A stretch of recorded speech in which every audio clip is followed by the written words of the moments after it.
Bismillahirrahmanirrahim. Assalamualaikum warahmatullahi wabarakatuh. Ini adalah video kedua dalam pembacaan buku 100 Kisah Monumental Imam Asy-Syafi'i, keanggungan Imam Asy-Syafi'i Muhammad Shadiq Al-Misyawi. Yang ini bukunya. Asy-Syafi'i dan Imam Malik. Dengan penuh rasa cinta dan sukacita, pemuda belia itu Muhammad bin Idris Asy-Syafi'i menekuni kitab Al-Muwatta karya Imam Malik hingga hafal dan menyimpan di relung dadanya. Kemudian beliau menemui Imam Malik. Saat itu beliau masih berumur 13 tahun. Imam Malik pun berkata kepada pemuda belia itu, "Carilah orang yang mau membacakan Al-Muwatta untukmu." Asy-Syafi'i menjawab, "Aku akan membacanya. Jika bacaanku terasa remeh bagimu, maka aku akan membacanya untuk diriku sendiri." Maka pemuda belia itu pun mulai membacakan kitab Al-Muwatta di hadapan Imam Malik. Hal itu membuat Imam Malik kagum. Asy-Syafi'i berkata, "Imam Malik seringkali memerintahkan untuk mengulangi hadis-hadis yang telah kuucapkan. Ulangilah hadis yang ini." Maka aku mengulangi hafalan hadis tersebut, dan hal itu membuat beliau kagum.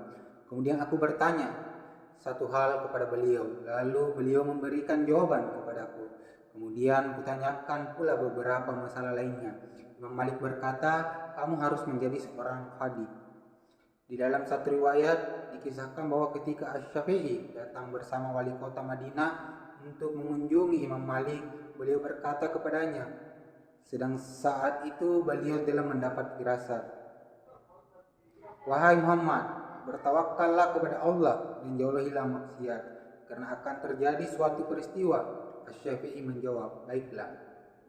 Malik berkata, "Bila besok kamu datang dan datang pula orang yang akan membacakan Al-Muwatta untukmu?"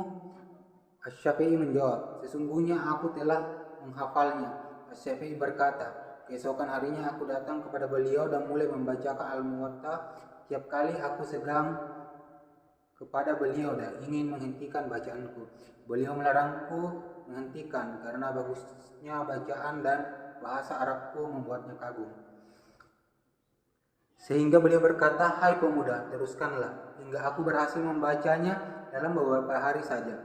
Kemudian aku tinggal di Madinah hingga Imam Malik bin Anas meninggal dunia." Imam Asy-Syafi'i dan Imam Malik dalam satu halaqah.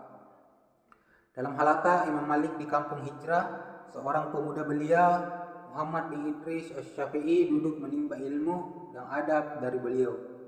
Seorang laki-laki datang menghadap Imam Malik seraya berkata dengan suara menggigil karena takut, "Wahai Abu Abdillah, sesungguhnya aku adalah seorang penjual burung tengkukur. Beberapa hari yang lalu aku menjual seekor burung tengkukur, namun keesokan harinya si pembeli itu datang kepadaku. Dia berkata, 'Sesungguhnya burung tengkukurmu tidak mau berkicau.'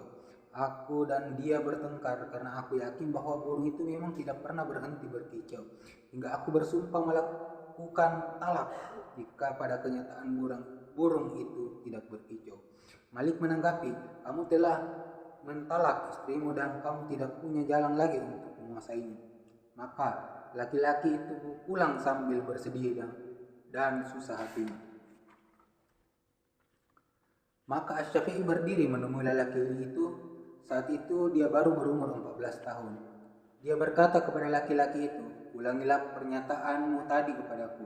Laki-laki itu pun mengulangi ceritanya. Asy-Syafi'i berkata, "Manakah yang lebih lama, kicau burungmu atau diamnya?"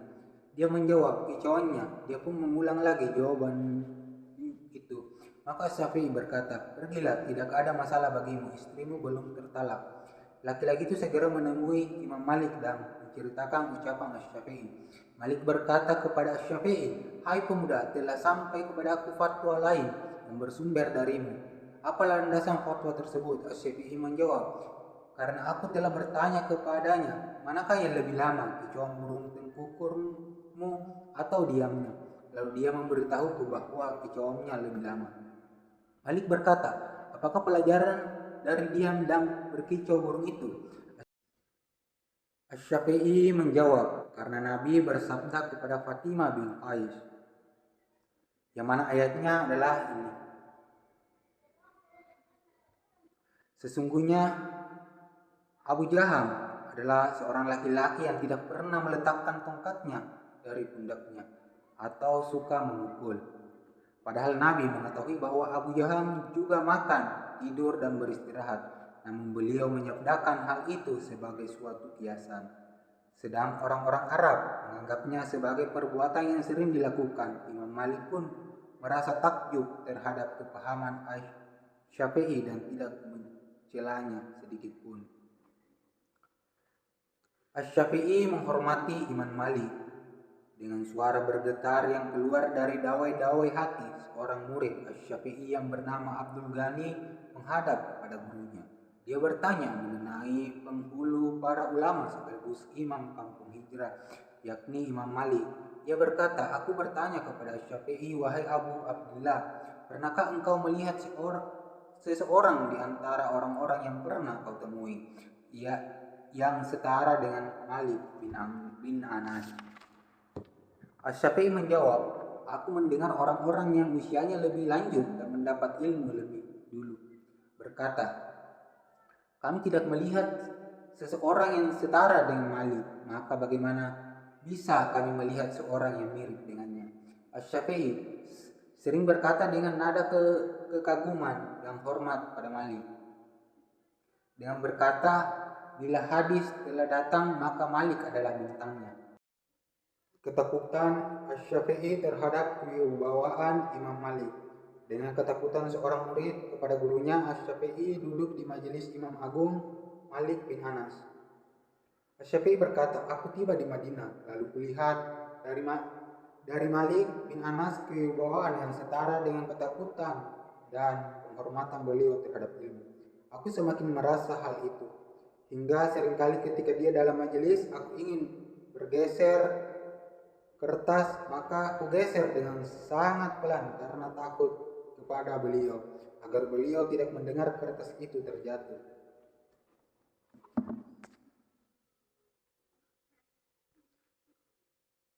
Baiklah, ini saja videonya. Kita lanjut lagi di pertemuan berikutnya.